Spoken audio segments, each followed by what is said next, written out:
Welcome to Trumpet World. It's been a big, dramatic week for world news and for fulfilled prophecy. We've been spending the last 4 years telling you to expect Donald Trump to be back in the White House. And now we've seen that happen, or that start to happen with the elections this week. And we've been saying that even as people have been writing his political obituary after January 2021, and now he's won. And obviously that is the big news of this week. But we're going to set that aside for this Week in Review show. We had not one, but two shows on Wednesday where we looked at that dramatic election. So you can go and look those up if you want to know more about it. We had one just talking about focusing on the fulfilled prophecy and what is next for America. And then we had another where I sat down with Joshua Michels and we talked more about, well, what's next for Europe and how is Europe already responding to these results. So those are both available on YouTube and Rumble and pretty much wherever you're watching or listening to this show. So go back to that. Instead, we're going to focus on some of the massive developments that have also happened this week that are on other areas, other continents even. And there's been more huge news this week that is not the US election. And the first of those that we're going to talk about is Germany. Germany's coalition government collapsed this week. The return of Donald Trump, that's not enough for massive, prophetically significant news. And actually, Germany could be set to be leaderless, basically, for potentially a year. And that could be a huge development. That, look at everything that is going on. Look at all of the challenges that a Trump presidency presents to Europe. And as we talked about on that earlier show, heads are exploding across Europe. They're all kind of freaking out. And now Germany is entering where, at least if the Chancellor Scholz gets his way, an area where they have no real leadership for up to a year. The governing coalition collapsed Wednesday evening after Olaf Scholz fired his finance minister, Christian Lindner. So this has been a coalition that nobody has really liked right from the start, and the parties involved didn't want to be in the coalition, really. The voters didn't want to have them in coalition. The opinion polls have been against every party in the coalition and the coalition itself for quite some time. Unsurprisingly, this unstable coalition achieved very little, but they had managed to kind of hobble along, and Germany's next election was scheduled for September 2025. But they weren't able to just drag themselves over the finish line. Now, as with many breakups, the immediate cause for this breakup was a row over money. The coalition agrees that they want to spend more on defense. Just about all the German political parties agree on this. But the challenge is, where do you find the money to spend more on defense? And this is where it all fell apart. The Social Democrats, the largest party in this coalition, they want social spending. The Green Party, another big member of the coalition, they want green spending.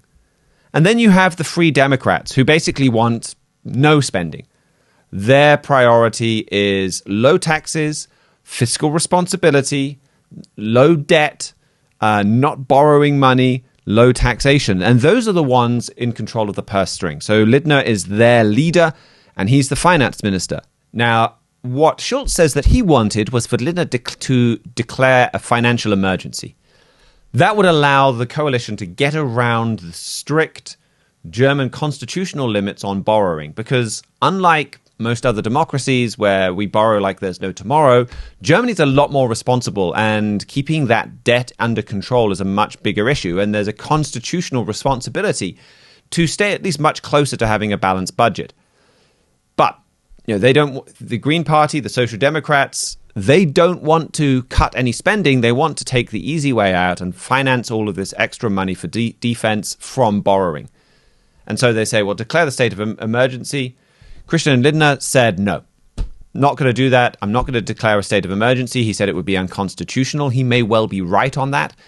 In 2023, the German Constitutional Court ruled on a case about that, where they said, in a different case, that declaring a state of emergency to get around the spending limits or the debt limits was unconstitutional. So he's probably right, and he refused, and Scholz fired him for that. Now, this does come amidst building divides in the German coalition. Like, people were asking this time last week whether the coalition government would survive. Then you had an internal letter or an internal plan from Lindner on what he would like to see for spending for the German coalition leak out. And it may well have been an accidentally on purpose leak from Lindner. We're getting towards the end of the coalition anyway. All of the different coalition members, they're seeing their popularity plummet. They're jockeying for position to try and prepare for that next election. So it may have been an attempt to differentiate himself from his coalition partners that they leaked this document. But this document basically called for big cuts in green spending and lower taxes, and using this to reinvigorate the German economy. That didn't go down well. That being made public within the German coalition government, that caused lots of problems. So that's the background to this firing. Now, for Germany, though, the ending of a coalition doesn't mean snap elections the way that it would in quite a lot of other countries. This kind of cycle of weak divided governments followed by snap elections, followed by another weak divided government, followed by snap elections. This is something that happened in the early 1930s. This is something that is seen as leading to the rise of the Nazis. So Germany's more modern post-war constitution gives minority governments quite a lot more control and makes it much harder to have snap elections, or gives them more avenues to stay in power. So Scholz only needs to pass a budget to remain in office until September and have those regularly held elections. And he's appealed to his main opponent, the Christian Democratic leader Friedrich Merz, to help him do that, to help him pass a budget so that he can stay in office. And Scholz, even aside from that, is trying to play for time. He's kind of pushed back as much as possible the deadline for having a budget, and he's scheduled a confidence vote for January 15th. So if he fails in this confidence vote on January 15th, the government will fall and elections would be held probably in around March 2025. That's quite a long way into the future. Then you look at how divided the German electorate is according to the polls, and that no party has overwhelming support and no party has an easy path to a coalition. Last election, it took 2 months to form a coalition government. Before then, it took nearly 6 months to get a coalition government together. So coalition has fallen in November. Scholz doesn't want elections until March. You could easily have another 6 months of coalition negotiations. You could be looking at a year with no effective government in Germany. And certainly no government with any popular mandate to do anything radical. I mean, even until March, Scholz would still be the Chancellor, but he wouldn't have a majority in the Bundestag. He wouldn't have the ability to take any big decisions. So you're looking at a leaderless Germany potentially for a year. I mean, can Germany afford to go that long with no real leadership?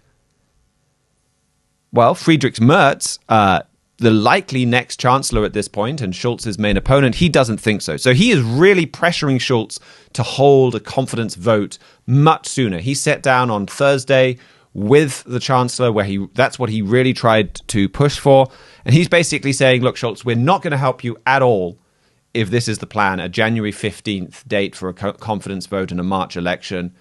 We're not going to participate. We're not going to be helpful. Now, if you bring that confidence vote much sooner and you hold elections much sooner, then, yeah, we'll be as helpful as we can in the interim and in maybe even passing a budget and keeping things ticking over. But our price is we want quick elections. But there's not much that Merz, I mean, that sounds very reasonable to me. There's not much he can do to force the issue, though. And the only way that the Bundestag can force a vote of no confidence on a reluctant chancellor is if they have a replacement chancellor waiting in the wings that's got the support of the Bundestag. Like, unless they can swap chancellors out and say, well, this guy has our support, they cannot hold a vote of no confidence. That's massive in terms of how the parliament functions, because it's quite easy to get a lot of people to agree and a majority to agree to say, we don't like this guy. Much harder to get a majority to say, we do like this guy. It seems like that's almost certainly not going to happen. So if Scholz continues with this January vote of no confidence, March elections, coalition government going on for months after that, there's not much that anyone can do to force that to change. There might be some avenues where the German president could step in, but he's from the same party as Scholz. I don't think he'll do that, though it is possible, I guess, that there's some way he might get involved. And then fresh elections are probably not going to solve this divide. Remember, the fundamental trigger for the fall of this coalition is this question of where do we fund the extra defense spending from? I mean, that in itself, that Germany is so keen that spending more on defense is such a big issue for Germany that a government would fall over it. That in itself is big news. That in itself tells you that Germany is very keen on rearming. That in itself is important to watch. But that question of where does this money come from, that doesn't magically go away after an election. And there is no coalition where parties that agree on this question get a majority. Like the CDU agrees with the Free Democrats. They say if there's any extra funding for defense, that has to come from cuts to other areas. So it may well, at the moment, the only real avenue for a coalition is a Christian Democrat, Social Democrat coalition post-elections. You've still got the same problem. You've still got the same divide. That's why I don't think you've got the potential for months of elections. And the reason for this, the reason why it's going to be so hard for anyone to have a coalition is the rise of these fringe parties that people say these are so extreme, we're not going to work with them. So the Alternative for Deutschland, that I think genuinely is a far-right party, not in the way that, I mean, we talk about this quite a bit on the show. They're not a Donald Trump-like party where they get called far-right, and they're very obviously not. They do have some leaders, not all leaders. They do have some leaders that genuinely are far right, that genuinely want a reevaluation of that see World War II, for example, as in a very different way, where the Nazis were not the bad guys of that war, and where everyone was kind of equally bad, and Germany unfairly got landed with the blame. That they have the support of 17% of voters, according to opinion polls. Everyone has said these guys are too extreme, we won't work with them. Well, okay, you leave that 17% out. That makes it very hard to get a majority. You add to that then the Left Party, that are the successors to East Germany's Communist Party. Most parties, certainly the Christian Democratic Union, that is set to get the most seats in the next parliament, they've said we won't work with them. Same with what's called the Sarah Wagenknecht Alliance, this split off from the Left Party. They've said we don't want to work with them. Well, now that's a quarter of the votes that you're not going to work with. You're trying to get a coalition that has a majority in the parliament that has 50%, and you've ruled out working with 25% of the groups. There's not much that you can do. So even once Germany has gone through what looks like months of coalition negotiations, you're still looking at a very weak, divided coalition that is not that different from the one that we've got in charge. I'm sure it will be a different chancellor. I'm sure it will be different parties to the one that we are now. But fundamentally, it looks like it's just going to be weak, divided, and it maybe might hobble on again for a little bit before collapsing if it got that far. And that's Germany's future. Weak, divided, unstable government as far as the eye can see. Is Germany going to stand for that? Can they afford that? Russia is fighting a land war in Europe. Israel is fighting wars in the Middle East. Iran is lashing out. Iran's proxy Hezbollah has been making threats against Cyprus, an EU member. And they're being taken care of by Israel right now, but that's the world that we live in. Armed terrorist groups backed by Iran threatening war with the European Union. That's basically what happened there over the summer. Donald Trump just won the US election, and he will not keep paying the bill for Europe's defense. That forces some hard decisions on these EU member states. And in all of those situations, and then there's the migration crisis, you've got migration uprising, you've got terrorism, you've got gang warfare exploding in France and in Sweden, and that can spread to Germany. I want to talk about that when I do my rundown of other news.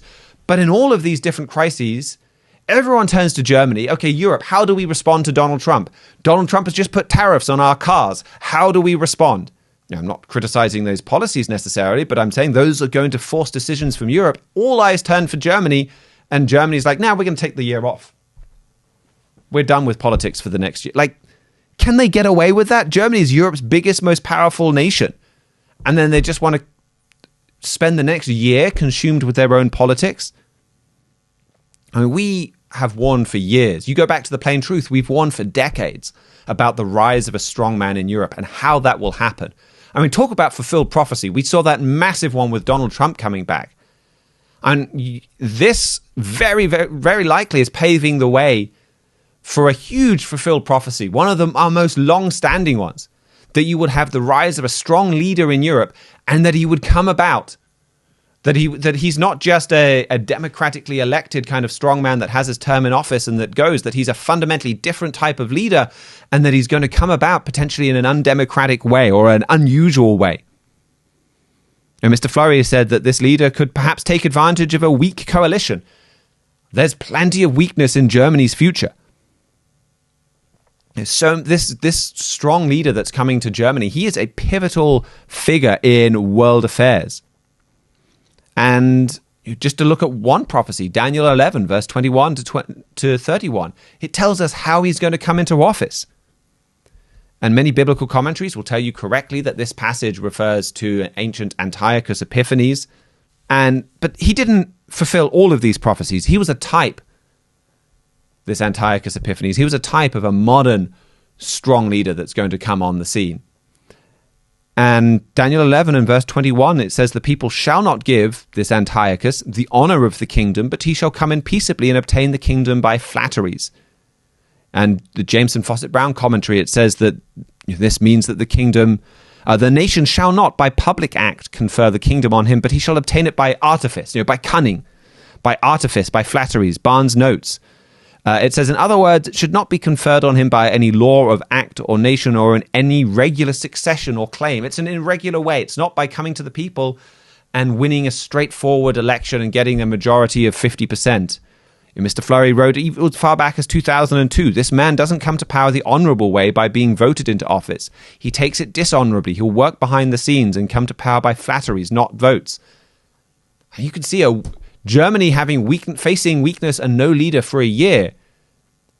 You could really see why voters would say, well, we need to figure out a way to get a strong leader some other way. Like, we can't sit this year out. We need to do something. Maybe it's behind the scenes, no negotiations. Maybe we need to change our coalition, our constitution. However it is, we need someone coming in here differently. And we've made this forecast before. We've made these statements before because Germany has faced weak coalition governments for years now. But that just increases the appetite of, okay, like, this is not a one-off. This is not a one-off situation. We were here in 2021. We were here in 2017. We've been here before. We can't just have an election and that fix it, because it doesn't fix it. We need our strong leader. We need our own Donald Trump. And even more, we need somebody that can go toe-to-toe there. We need something different. And the rise of the Alternative for Deutschland shows that Germany is willing to embrace something very out of the ordinary to make that happen. Germany remains politically paralyzed while troubles multiply at home and Europe burns, while it's really easy to see Germany clamoring for a strong leader.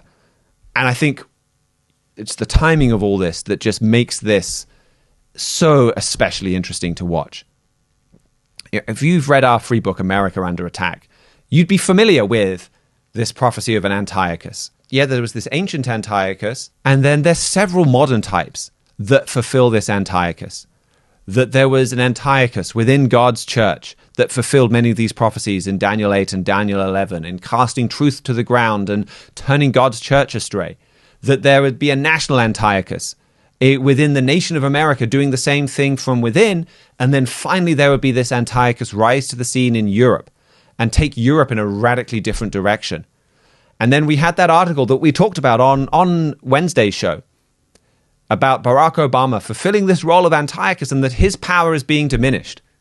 And Mr. Fleury was talking about this over the summer, and he said, as you watch his power being diminished, we're seeing more of a focus shift to the rise of a European Antiochus, the rise of this European strongman. And so I think the election and Barack Obama impotently tweeting out, it's going to take days to count the votes, and then just hours later, all the votes are in and it's clear who the winner is. That was the clearest evidence yet of his power being diminished and of his power disappearing before your eyes, as Mr. Fleury said it would happen. And then the same day that we get those election results, Germany's coalition falls apart. And watch for the rise of that European Antiochus. That very well could be the next focus for some dramatically fulfilled Bible prophecy. America Under Attack is a key book for exposing that American Antiochus. We have a book, A Strong German Leader is Imminent. That's a great place to go to understand what is happening in Europe. So you can watch this prophecy be fulfilled before your eyes. I mean, if you read America Under Attack, and if you were keeping up with our articles, this week was so exciting. Not necessarily because we're cheering on one political side or another, but because it's about fulfilled Bible prophecy and God's role in end time events, and you being pointed towards God and seeing God's plan for mankind, and that was super exciting. Well, read A Strong German Leader is Imminent, and you'll be able to do exactly the same thing for European news. And it's not just going to be a confusing, frustrating mess for the next year as Germany tries to get its act together. It will be God in action. You'll see God in world events. And it will show you how all of this is leading to God bringing the entire world to repentance and prosperity, just like we talked about on Wednesday's show. So I'd really encourage you to read that. A Strong German Leader is Imminent. And I did have a few other news stories from Europe to bring you in a quick rundown that we also want to make sure we talk about this week. So right before they fell, practically the German coalition government's last action was to sign off on a law that will compel young men to answer a survey about their willingness to serve in the German military. So this is about expanding Germany's military power. So 300,000 boys that turn 18 next year in Germany will have to fill in a questionnaire about how interested they are in serving in the German military. We've talked about this before, but it was approved this week. And young women will also have the option of filling out this survey. This will help Germany. This will help them recruit more people, and those that say, yeah, I am open to serving in the military, well, then I think they will be there as a potential to be conscripted, and they're looking at reintroducing conscription, even recruiting foreigners. And I think it's really interesting. I mean, was that deliberate? Did the German government kind of claw its way long enough to pass that law? I think that also shows how seriously they're thinking about defense within Europe. You had the story as well, this was from Tuesday, where German police arrested 8 members of a far-right neo-Nazi militant group. They had plans to take over the state using armed force. There were over 450 police officers and special forces involved in this, searching 20 premises. There were the Saxonian separatists, founded about 2020. They've been called racist, anti-Semitic, partly apocalyptic. Their members have paramilitary training. And this is a symptom. We're not expecting a group like this, like the Saxonian separatists, to take over the German government. But when you have these fringe groups and people supporting these fringe groups, it is a symptom of how desperate people are to have some kind of change in government and something different to get them out of this leadership. And I think we saw discontent for their leadership also in Spain this week. So angry protesters in Valencia, they were throwing mud at the king, the queen, the prime minister. People were chanting, murderers, murderers. This is over the response to the flooding in Valencia. You had well over 200 people killed in that flooding. It is, I think it's Europe's deadliest natural disaster, I think, since the 70s or 80s. So a major event, and there's a lot of dissatisfaction over people being slow to warn from the fleeing and the regional government not being quick enough to get response from the national government. And there's a lot of specific local issues here. But again, it's another symbol. It's another indication of people being very dissatisfied in their mainstream leaders, not just in Germany, but all across Europe. And you're seeing in France, I mentioned this story where you had massive gang violence last Friday that is causing real concern in France. I mean, France's interior minister, he said after this that France faces a choice between general mobilization or Mexicanization of the country. Like, we need to call in the army, or we're going to be overrun by drug gangs like Mexico is. A shocking event. There was a teenager left fighting for his life, 4 others seriously wounded. But there was a shootout between rival gangs that ended up involving several hundreds of people in the city of Poitiers.